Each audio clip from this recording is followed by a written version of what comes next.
Hello, it's Christine from the channel Christine and Celeste. It's been a while since I made a video. I have, I know it's the other side, I have some light there, light bulb moment. I just come back from a trip to the US, so I'm jet lagged and I'm back with my cards and it's so nice to come back to my cards. Anyway, I wanted to talk today about the sacred geometry cards. I watched Ascension Waves' latest video about how she uses Wasima, about how she uses sacred geometry cards. And I did start something similar before, and I really wanted to go more into this sacred geometry deck. As you know, I'm more of a tarot reader than oracle, but I have a few oracles that I put first, and I use solely without tarot, sometimes with tarot, but they're so powerful that I like to use them without tarot too. So it's I have both sacred geometry decks, so that's the books that come with it. This one, let me see, not this one. This one is more basic geometry. And obviously, because this one is for the visionary path, this one was added some travel, let's say, with it. You can go further with it. But anyway, I've got both decks, and Wasima showed a way that she reorganized the decks, because it's true, there's quite a few cards of pure sacred geometry, which are not the easiest to use. So what she did, so that's both decks together there. And she took out all the basic geometry cards. I'll link a video down below, but you can search Ascension Waves. And so that's the basic geometry cards. So she would use these cards first to give a theme to the reading. Which is a really great idea. So I did something similar, but she pushed the idea further. So I'm showing you what she, right now, what she works with. And then to do the reading, she would add the other cards, which are more like paintings, of course, including sacred geometry in them. So I show you a few cards. So that's both decks together. And I have different ways to use these decks, and that's why I'm making this video, especially in the time we're going through right now. I don't want to talk about, you know, the virus, but are we at home, and we've been at home for a while, or we are forced to work and it's not the best to go out and work right now. So thank you for people who are still working and making things go for us. So yes, they are absolutely powerful cards.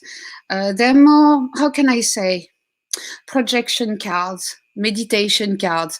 I don't read the future with this. It's not an oracle to me. I mean, I'm sure you can, but it's not the one I would choose to read the future. However, there are a few tricks that I love using with this deck that I will share with you today. So that's the few cards.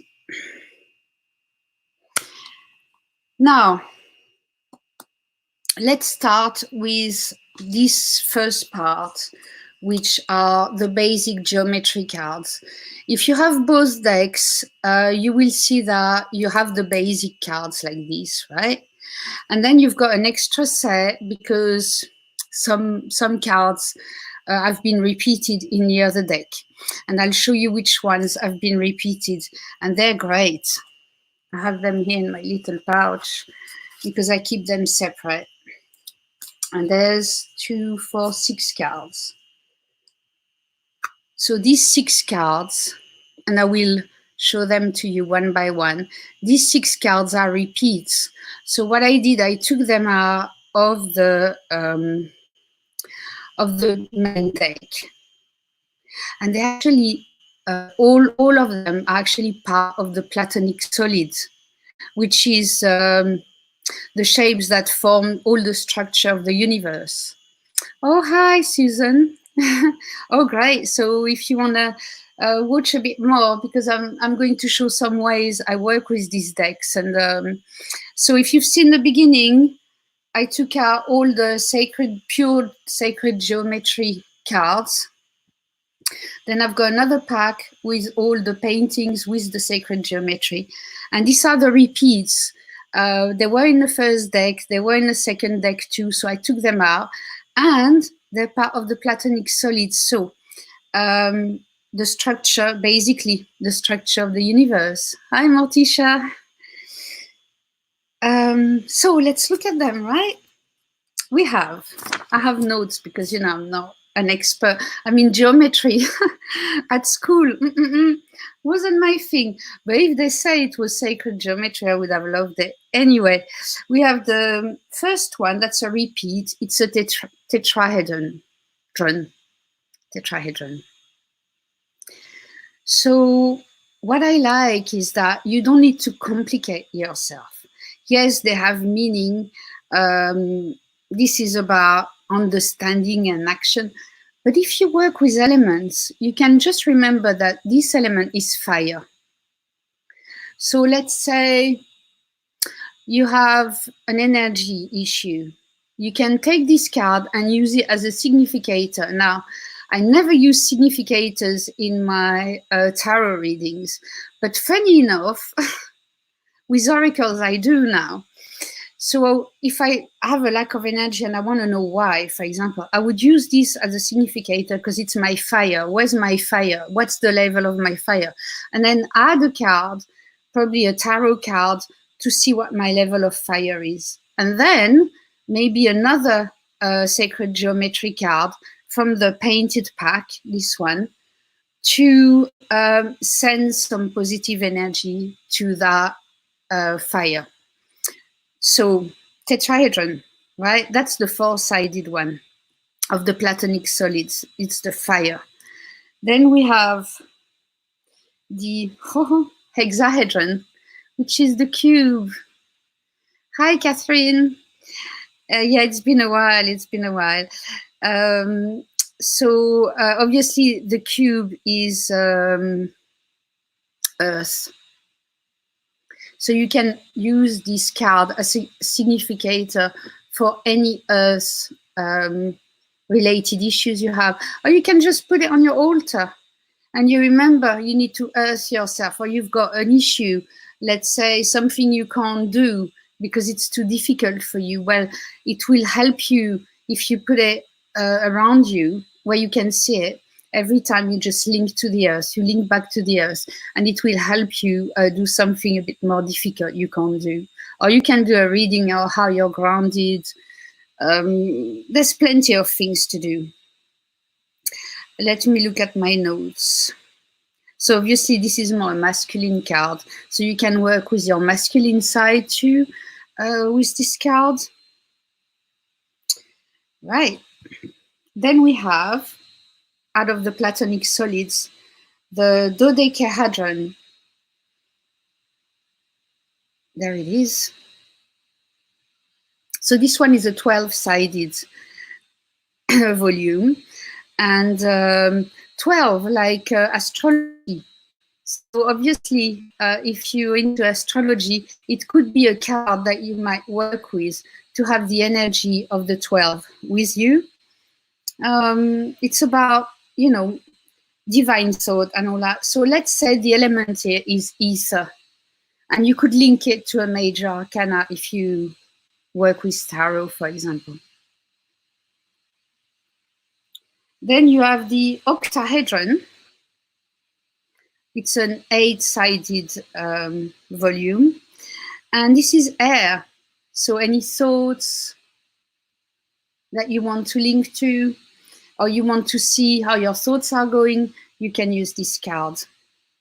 As I said, they're repeats in both decks, so that's why I've got them separately, and I use them a lot. Then you've got the icosahedron. I'm trying to say the name properly. It's a 20-sided volume, and that's female, so you can work on your female side here, or it's linked to water. So anything to link to water emotions, you can link to this card, and it really helps you. And because it's the platonic solids are the part of the structure of the universe, you go straight in the structure of water here. It's more than just linking to water. You link to the structure of it. And that's where these cards are just so powerful. And it's funny because these platonic ones, I didn't like them much because I thought they were odd in a pack. But now I've taken them out, I work with them constantly. Yeah, Francine Hart's paintings and artwork really are soulmates, and they really are. But you can use them. I'm trying to use them in a really practical, easy manner. And the last one, which is not part of the platonic solid, is the star tetrahedron. And this one is the male and female together. So you can work on balancing your male and female side. So you see already with these few repeat cards that we have, you can work on a lot of subjects just with this card in a very simple manner. You can also have crystals of the platonic solids. I don't know if you've seen that. Some people sell crystals in these shapes, or dice. A cheaper way is dice. You can do your numerology with dice, and they have the shape of the platonic solid. So you can use that. So that's my special little pack I put on the side. Yes, that's true too. The solids put you in the right mind for meditation, and you can link straight away because, as I say, it's part of the structure of the universe. You link to straight to the structure of it, which is great. It's a really powerful deck. Another thing I do too, I'm going to show some other ways to link to the cards if you have difficulties, because I remember when I first received the decks, I was like, oh my, I'd never seen anything like this. And I didn't quite know how to position myself with it and how to understand it. So obviously there's the intuitive way where you just get into the card, you just look at it and you let the energy of the card, permeate you. But I wanted to, I like simple things, and I don't like, 12 card spread or 20 card. I like very simple and efficient work with cards. So, for example, I was just watching a video in French by Celia Melville, who did the Lily White and Lily Black tarot. And she did a special confinement, we're all at home, how are you getting on and everything. And that made me think that I have a few cards for this when you're at home and it's not just all going perfectly. Like if you watch the news, it's terrible, the news right now. It's all about the number of dead and everything. And honestly, it brings you down. It reminds you to be responsible, but at the same time, it brings you down. So I have a card here that really, when my mind is just in that dark place and I want to get out of it, it's called Above the Storm. And I really love this card because I can just gaze at it and and meditate with it. Yeah, that's it, and meditate with it. And I'm okay staying at home, but then I've been traveling for 3 months, so it's okay for me right now. But I'm okay staying at home because I'm the type who likes being at home. But it's true that I miss the outdoors. I miss the beach, which is not far, but I'm not allowed to go to it or anything. So being at home on your own or with people you're not used to being with every day, all day long, sometimes you need a little bit of fresh air in your mind, and this card brings it to me. You also can link to a card like this, peace offering, for what's happening right now, and meditate and send good vibes to the earth, to people, especially people who are still working and putting their lives at risk for us. So I think that's a good card. You can meditate on it anytime, but it's just her talk made me think, what cards would I choose in this time, in these particular times that we've never lived before? And this was one of them, sending good vibes. When we're going to reconstruct, and we're not there yet, I thought about this card together, because we have a chance now that we've never had before, not to go back to the way things were, but to recreate something a little bit more smooth, better. I don't know if that will happen, but we can meditate on it. And, if we all link, at some point, the energy will be there. So I thought that was a good card when we can start reconstructing and when the economy is going to start again. Also, if you go crazy being at home and you need some outdoors, I saw this card, the Sanctuary. Isn't it perfect? You go outdoors straight away, and even if it's because Sanctuary is always in but out, so you've got a bit of both, and your mind can travel a bit in the greenery of this card. I just find it absolutely amazing. And if you can't take it anymore, I don't know if you've noticed that another thing in that talk, let me talk about this. Another thing in that talk with Celia Melville was that some healers were saying that they can't link recently. And someone noted and said, but the Earth's energy is shifting. And that's true. I mean, look at the pictures we see, apart from, all the bad news. We see all these animals being in cities and being everywhere. And we can see further than we could before because there's a lot less pollution. And I believe, we will see a lot more good things happening in that way. And that's the very good part in that. So if you feel you've lost your link to the Earth energy because the Earth energy is shifting, there's a great card, the Gaia Grid. You can meditate with this. Or use it as a, if you want to see where Gaia is going, where the Earth is going, you can do your spread with it. You can just use it as a significator.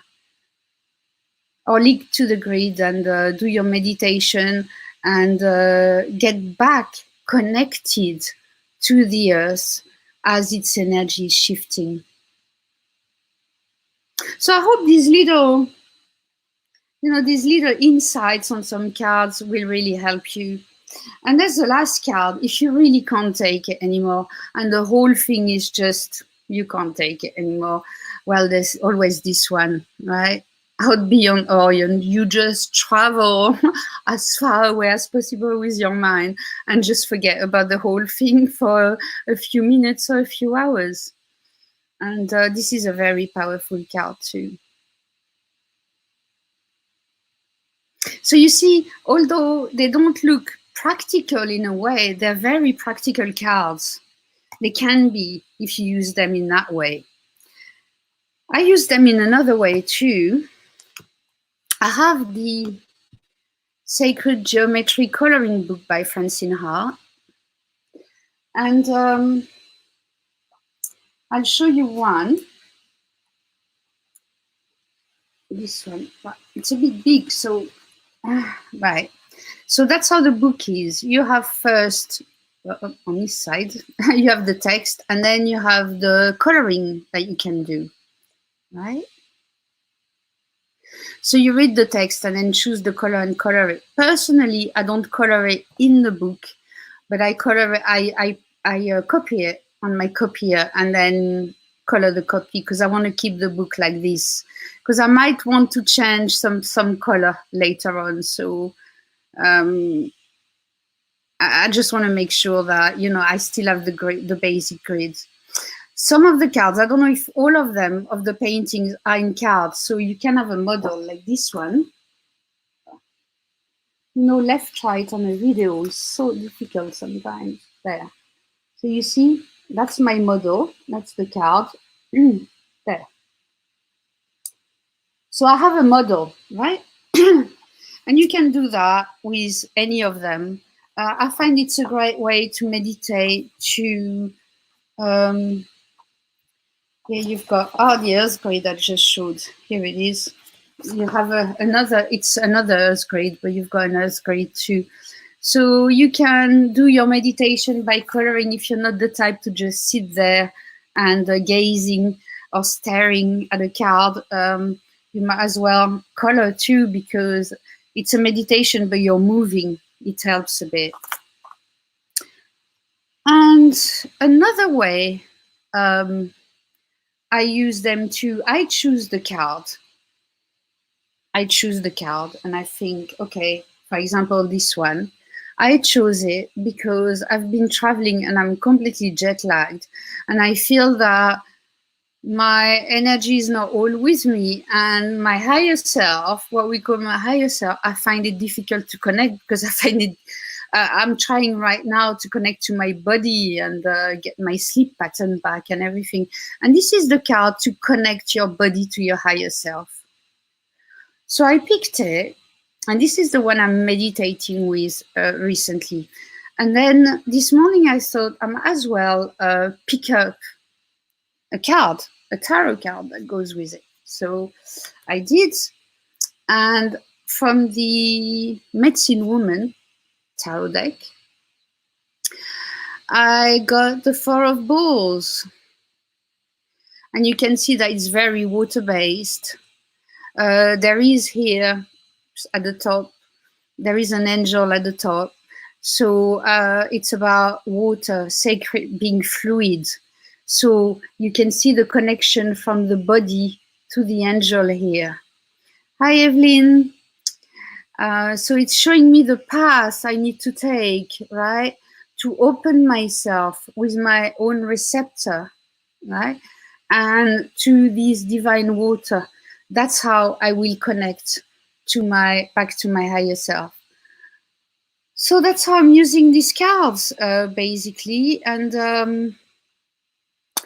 I have a lot of other ways, but I just wanted to show simple ways where you can use these cards and in a very simple manner. There are many other ways, and I really do hope that you had a good 22 minutes with me. See, I can do short type videos. Well, I don't know what's next. I'm working right now on the chrysalis, with the chrysalis deck, because it's been difficult for me, this chrysalis deck. I love the idea of it, but I've had it for 2 or 3 years and I hardly use it, and I'm really trying to get into it. So I'm working with the chrysalis for the moment. I'm working on other things too, but also there will be a tarothon coming, I think. Check Hermit's Cave channel, because the tarothon is coming next month, I think. So I know it's getting ready right now. I think it's 24 channels. So, but check his channel, he will announce it and you will get all the details from Simon at Hermit's Cave. I wanted to thank Wasima too for making that first video, because she inspired me to go further with the deck. And I hope you're all safe, and I see you very soon. Bye-bye.